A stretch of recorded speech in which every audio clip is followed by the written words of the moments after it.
Hello, everybody. So today I want to cover the Q4 of two stocks, Shopify and Roku. I am a direct shareholder of Shopify, but I'm not with Roku, but I have indirect exposure to Roku thanks to the ARKK ETFs. So let's go and let's talk about Shopify.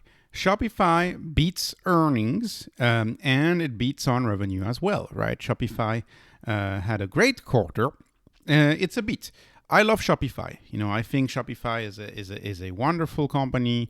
It's got a lot going for it. It is the big OS of commerce. They are leading in the United States. They have so much going for them.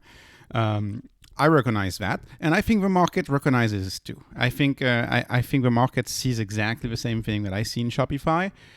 A lot of people see in the market, especially institutional investors. Like you see a lot of institutional investors started buying up Shopify. Maybe that's something to do with the fact that it's a Canadian company, Canadian stock, a lot of pension funds and retirement funds over there. But the stock is expensive. Which is why, even though they beat earnings, and they did really well on EPS, even though I look at cash flow or EPS, they did really well on EPS. They beat their earnings. To me, valuation is too high. The valuation is just too high.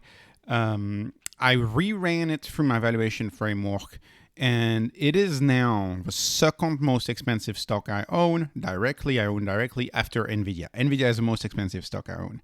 And of course, NVIDIA is a stock that's very obvious to everyone because it has GPUs, and GPUs are used in AI, and we're in an AI boom. Shopify is also very obvious to everyone. Plus, people are probably anchoring the price of Shopify right now and comparing to what it used to be back at the late 2020, early 2021. And they're like, okay, well, this stock still has plenty of room to run because it's not quite there where it was trading.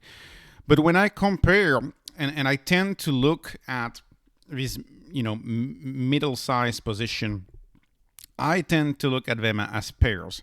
And to me, the pair that I have in the e-commerce or like electronic retail is MercadoLibre and Shopify. These are the two companies that I look at. Amazon is way too mature for me. So is Alibaba. So I look at two quickly growing companies, Shopify and Meli. And when I look at the two, I'm like, these Brazilian stocks, they are so cheap, and Meli is it's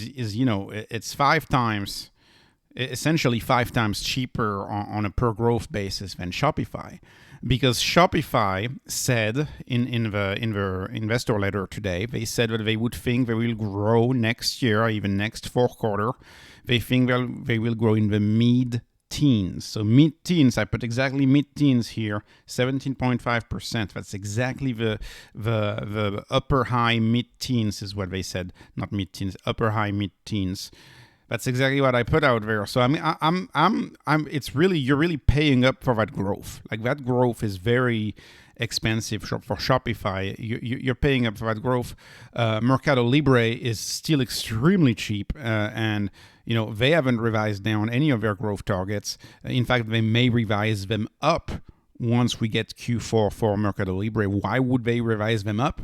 Because look at what happened for MercadoLibre. It's the same megatrend, same industry, different country, of course.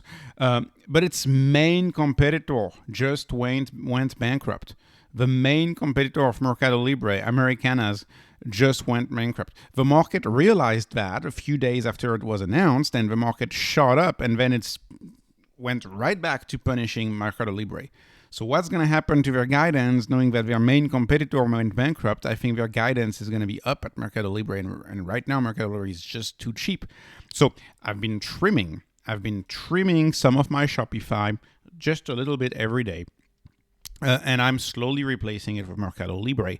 But I'm never going to completely be out of Shopify. I find it much harder to follow a stock when I don't have a position. I need to have a position in the stock in order to follow it, because I believe over a very long run, Shopify is probably going to achieve the 30% compound annual growth rate returns that I look for in this channel over a very long run. But to me, it seems like Shopify is a little overbought right now. So I may take my Shopify position down to say, just under 1% of a portfolio, and really focus on growing the MercadoLibre position. And let me tell you, I haven't talked about how I do kind of a pair thinking on my stocks in the channel. So what I do typically is I look at a mega trend and I want to invest in the best companies within that mega trend. And to me, Shopify and MercadoLibre are the best growth companies within the mega trend of online retail. And I look at them as a pair. So for example, when Shopify is clearly overbought, right, and Melli is clearly not overbought. I don't know if it's oversold, but it's definitely not overbought. I think it makes sense to swap a little bit of Shopify for MercadoLibre because you're in the same industry. You're keeping some diversification across industries in your portfolio, but you're reducing a position in a company that is clearly expensive, and you're increasing a position in a company that is clearly cheap right now. And over time, who knows? And it's happened to Shopify before where it was cheap. Over time, maybe Melli will get very expensive and Shopify will get very cheap, depending on the trends and ideas of Mr. Market. And then it would make sense to trim a little bit of Melli and add to Shopify. But you always keep your positions. So and trimming a position, by the way, and this is important to talk about that. I could trim as little as 5% of a position. If you trim 5% every week, that gives you something to do. And this is something that Ben Graham taught us, highlighted in his book, The Intelligent Investor, is that we investors, in general, we have an itch to often want to change the portfolio or tweak the portfolio. And I find that, whenever I want some action, trimming allows me to change my portfolio slightly without altering it greatly. Does that make sense? Like I am not taking huge risks by getting out of position. I'm only making very nimble moves. But it's all about the fact that the investor has to do something. It's very, very tough to be like Warren Buffett and just forget about a stock for 20 years. In fact, it's very tough for most of us. I think Ben Graham, shows us that when you actually change a little bit your position, which he advises against, but when you do it a little bit, it's okay and you can generate alpha. And actually, if you follow Cathie Wood, I know Cathie Wood is out of style right now, but if you follow Cathie Wood, she generates a little bit of extra return in addition to the overall portfolio by slowly adding and trimming and adding and trimming and playing this game of adding and trimming between overbought and oversold without ever completely selling out of a stock, right? It's stark moves. It's very, very, very sudden moves that can kill you in the market. But tiny moves are not as problematic. So that's why I'm trimming. I'm not completely selling out of Shopify. I love Shopify. I think Shopify has a lot going for it. And by the way, I don't trim every company. Like, for example, there's companies that I would never trim. Like an example is Tesla. When a stock has run too much, I'm not going to trim that stock because then you have to pay your 15% capital gains, assuming you're in a taxable account. So I'm not going to trim a stock if it runs too much, right? Although I may be trimming some stocks even if they've run in 2023 because, yes, I've done a lot of tax loss harvesting in 2022, and I think a lot of people have done a lot of tax loss harvesting in 2022, so you can get some tax-free tax-free price appreciation in 2023 when you've moved out of stocks in 2022 that didn't work out. And there's quite a bit of stocks in 2022 that did not work out, that warranted swapping, in December and November, etc. I also don't do any swapping when I have just too high of a conviction in the stock. So Tesla also is in that category. So if I look at Enphase, Snowflake, Datadog, HIMS, these are very, very high conviction positions, and so I just don't want to get out. So if conviction is too high, you don't want to trade between assets. And also when stocks is extremely volatile.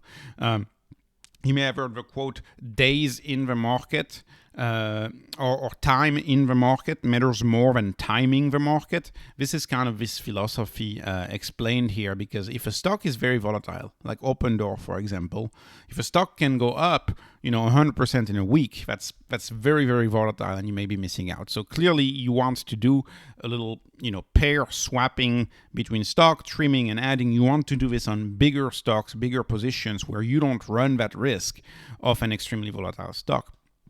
But back to Shopify, back to Shopify a second. Shopify is a long-term company. I've read the investor presentation today. Investing for 100 years. They are all about extremely long-term. They're building a network of distribution and fulfillment for the long term to compete in the US against Amazon in the long term, to have an option for sellers who do not want to go on the Amazon platform, to have an option for them to ship within 2 days, to have payments, to have systems, to have back-end processes that are competitive against Amazon. That's what Shopify is really aiming for. There's tremendous opportunities for growth through Shopify. You can see that they have a strong vision as to where the company is headed, where to invest in R&D.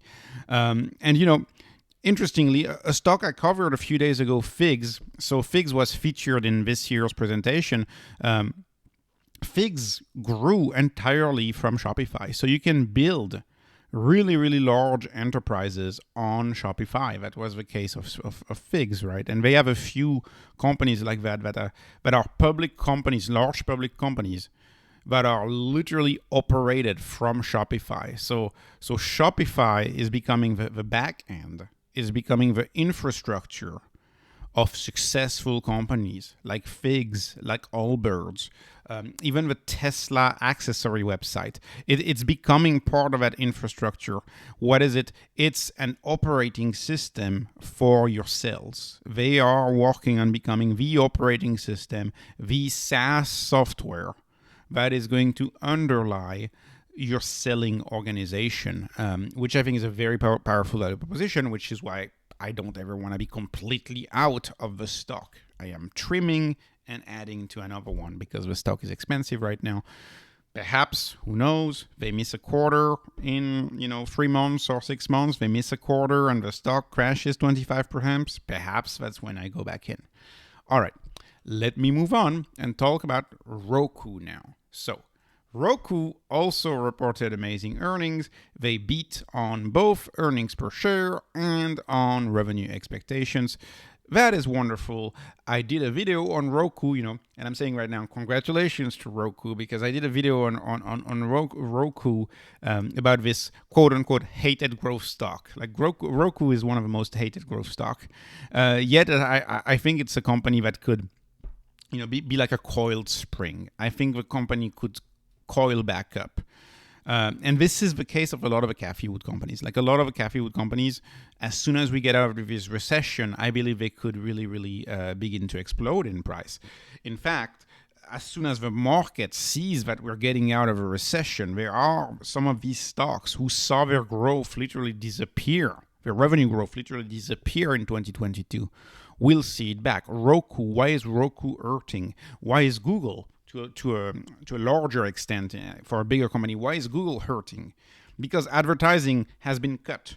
They cut advertising in 2022 when the recession was telegraphed, when the Fed started hiking rates, companies that roll over their debt. Advertising just got cut.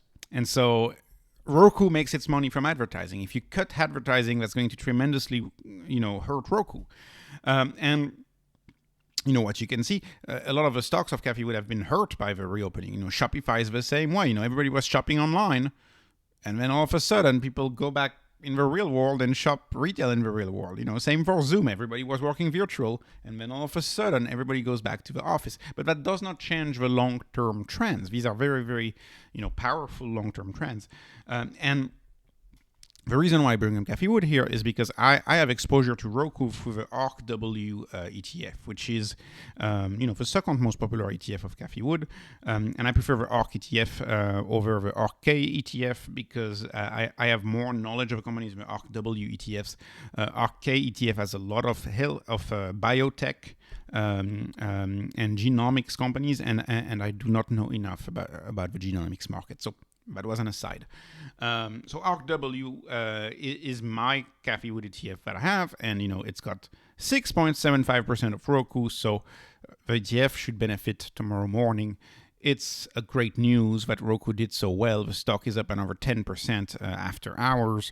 When I look at Roku, and I look at Roku's valuation, so I put Roku here as platforms because they're a platform for TV content essentially. So that's why I put it there on platform.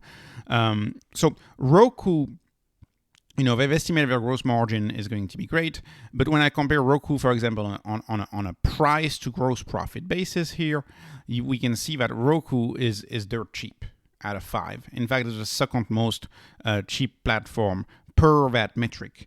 However, if I look at Roku based on how much am I paying for that growth, well, the stock is getting hurt because they are not forecasting a recovery in advertising. Like, we don't know when advertising is going to recover. So, of course, the stock is essentially flat at 5%. If the stock grows about 5%, that's the rate of the economy, roughly, maybe a tad more. So, Roku is going to be flat because advertising is not coming back this year. It seems, or at least that is what the companies are telegraphing. I actually believe the second half of the year will be all about the getting out of a recession talk, and companies will start reinvesting. That's kind of my thesis there. But you're paying a fortune for those 5% right now, obviously, because advertising is back. But ask yourself, what's going to happen to a stock like Roku, PubMatic, Google, stocks that are in advertising when we are getting out of this recession? They will print absolutely outstanding revenue growth. No investment advice, no prediction, but if advertising starts back, these revenue growth figures could be tremendous, just like we had in late 2020 for some businesses. You could have a major shift to our business. So if you bet on a recovery in the ad market in general and the ad scatter market for the TV advertising, then Roku makes a lot of sense, I believe, at least to me, because Roku has scale. Roku has could have an insane growth number when advertising come back, but it has insane numbers, I believe, in the US. And if you're out of the US, you may not understand Roku. But in the US, what is Roku? Roku is 70 million active accounts, either TVs, smart TVs, or sticks, Roku sticks that you put in an old TV or that you put in a TV where you're not satisfied with the software. They reach about 100 million people in the US. And the Roku channel, which is kind of exclusive content to try to get people to buy a Roku operating system with their TV, or a Roku stick, has about 1.5 viewers per account. So they reach 100 million people. That's what is it? What is it? It's 40% of adults in America that they reach. I mean, that's stunning. That's monopoly right there.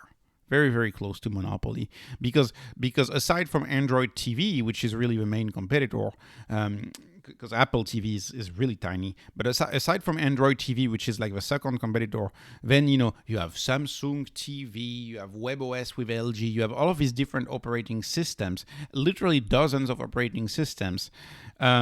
That are just not as good, not as good as a digitally native company from someone who actually knows something about streaming. And if you know anything about the founder of Roku, has been in the TV operating system business his whole life, and he's actually the inventor of DVR. So if you go back to it, there's a long history with the investor of Roku and the world of TVs.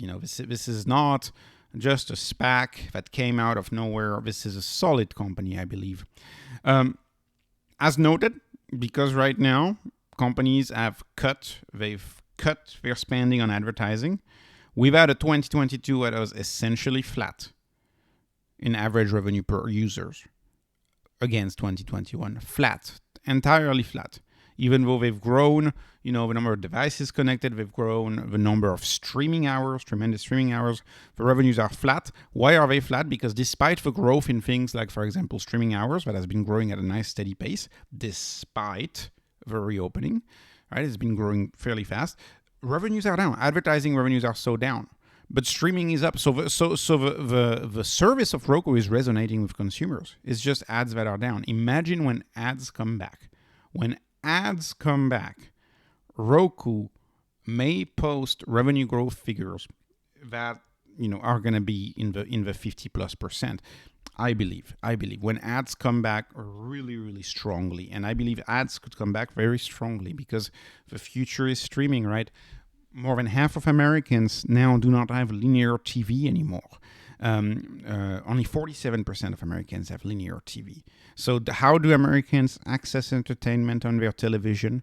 Right? They access it most likely through Roku, number one, and then they access it through Android TV. Roku is number one. So I believe the future of TV is software. For example, when I bought a TV a few years back, went to Best Buy, they recommended, it's a great screen quality. I went from screen quality. That was a mistake because the software of LG is absolutely horrible, in my opinion. Horrible. The next time I ever buy a TV, it will be software first. The software will be the main decision for getting the TV. Because when you have 100 million, people that have access to Roku, whenever you want to develop an app for a TV, let's say, you're a new streaming platform, I don't know, NBC Plus, and you want to develop your own NBC app, Roku is going to be the first app that you think of. It's going to be the first platform for which you think of developing an app. You're just like people, if an enterprise wants to do an app, they begin with Apple, with iPhone. iPhone is the first company to get all of the apps. I believe it's the same for Roku. And, with my LG TV, the operating system of my LG TV, there's plenty of specialized streaming service, random streaming service that I would like to have, that I can't have, but they are, of course, on Roku. That's the power of a business that I think is shaping up to be a winner take most. And so I realize this stock is misunderstood, especially if you're not in the US. You would have no way to see the power of Roku. But if you live in the US, go to any store, go to Best Buy, go to Walmart, and you'll see that Roku is literally littering the aisle. Roku is close to the only game in town, in my opinion. So that's why when ads come back, I'm very positive about Roku. This is not investment advice. This has not been investment advice. Never. Just entertainment. Thank you for watching. I appreciate if you like. It really helps to get the videos out. And I appreciate if you can subscribe. Thank you very much and have a wonderful day.